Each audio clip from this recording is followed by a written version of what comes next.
Dušan, pozdravljeni.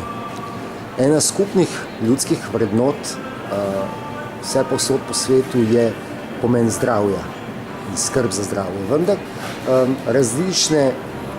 različni pogledi obstajajo, različne smeri razmišljanja o tem, kaj je zdravje, kako do njega priti in kako ga ohraniti.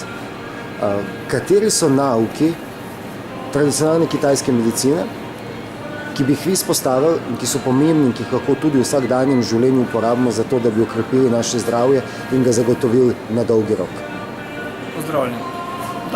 Najbolj važna stvar, kar se tiče zdravja, je moče ideja prilagajanja. Če naše telo je pripravljeno se prilagoditi, sposobno se prilagoditi vedno spreminjajočim se zadevam, ali je to znotraj nekega družinskega okolja, ali je to v službi, ali je to na splošno vremenske okoliščine, potem lahko kažemo zdravje, vitalnost.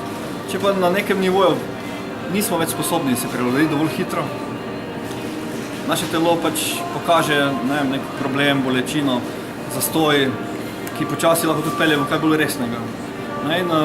Glavna ideja pri tradicionalni kitajski medicini je dejansko ohraniti to prilagodljivost, dejansko imeti telo, ki je gibljivo, dejansko ki lahko sprejme nove ideje. Recimo včasih za zdravje rabimo neko živilo, ki ga nismo jedli ali pa nismo navajeni in potem ga odsekamo ali pa rečemo, to ni za mene. Teda ideja te prilagodljivosti probam, vidim efekt in če telo pokaže, da mu je boljše, dejansko se mi narejo neko korist v tej smeri zdravja.